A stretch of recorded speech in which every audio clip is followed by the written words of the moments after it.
Mengejutkan, dugaan kasus Gibran dilindungi pimpinan KPK. Padahal, Tempo sudah verifikasi berlapis.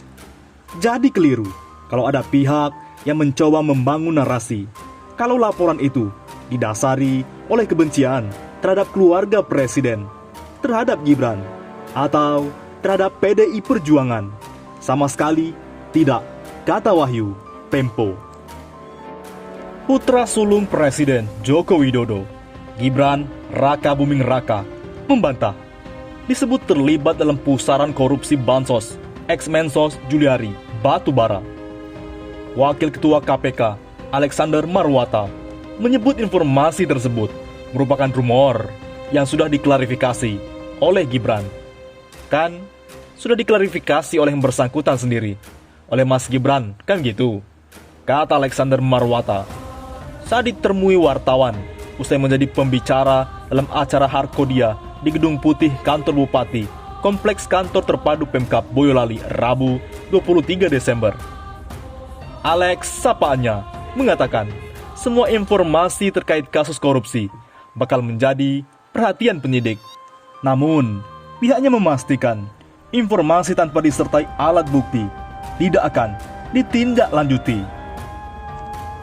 Enak sekali. Sekarang masih dalam proses penyidikan. Nanti informasi apa yang berkembang di masyarakat itu pasti akan menjadi perhatian dari penyidik. Ya, tentu tidak semua informasi. Kalau misalnya hanya sebatas isu, desas-desus, ngapain juga kita klarifikasi? Jelas dia. Semua berdasarkan kecukupan alat bukti. Kalau penyidik misalnya mendapatkan 2 alat bukti yang saling mendukung, mungkin itu akan kita kembangkan. Tapi kalau hanya katanya, tidak, sambung Alex. Alex kembali menegaskan, pihaknya hanya akan menindaklanjuti dugaan Gibran terlibat korupsi Bansos jika ada alat bukti. Ketika ditanya wartawan, apakah KPK akan menindaklanjuti informasi itu, Alex bicara soal rumor. Ngapain ditindaklanjuti? Enggak, itu kan baru rumor. Kalau hanya rumor, itu banyak banget kita dengar. Sepanjang semua ada alat buktinya. Jadi kita kan akan melakukan dengan profesional, dengan basis alat bukti. Kalau hanya rumor, tidak, ujar Alex. Sebelumnya diberitakan.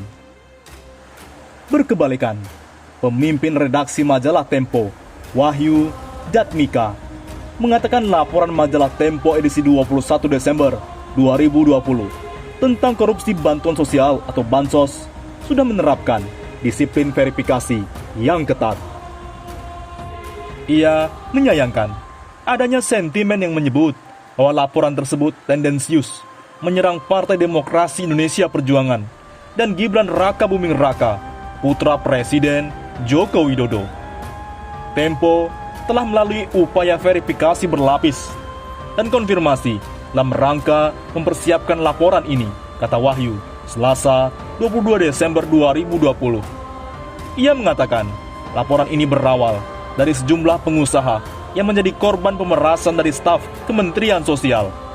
Dari situ, tim redaksi Tempo kemudian menelusuri siapa staf yang dimaksud dan apa kaitannya dengan Menteri Sosial Juliari Batubara yang menjadi tersangka penerima suap Bansos oleh Komisi Pemberantasan Korupsi KPK.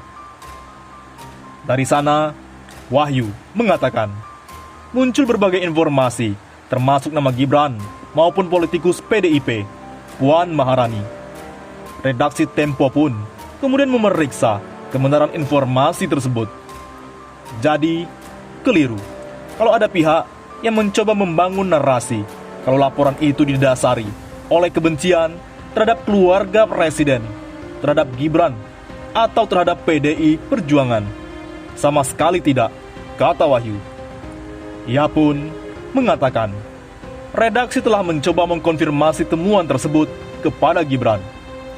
Upaya konfirmasi juga dilakukan kepada Sritex, perusahaan yang disebut direkomendasikan Gibran untuk membuat goodie bag Bansos. Namun, Wahyu mengatakan, hingga batas tenggat atau deadline, mereka tak juga merespon upaya konfirmasi tersebut. Pengejaran dan permintaan konfirmasi sudah kami tulis. Ditunggu betul sampai menit-menit terakhir. Tapi, karena tak ada jawaban, kami tetap turunkan.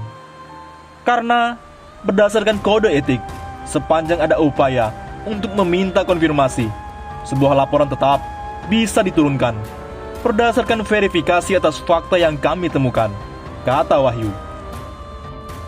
Apalagi, Wahyu mengatakan, Tempo menganggap fakta yang dimuat dalam laporan itu sudah terverifikasi secara jurnalistik. Pasalnya, laporan berdasar pada lebih dari satu sumber dan sudah cukup keterangan untuk menjadi landasan pembuatannya dalam laporan yang diterbitkan. Wahyu mengatakan, yang perlu dipahami adalah tugas pers yang bebas itu adalah sebagai alat untuk menjaga akuntabilitas pemerintah.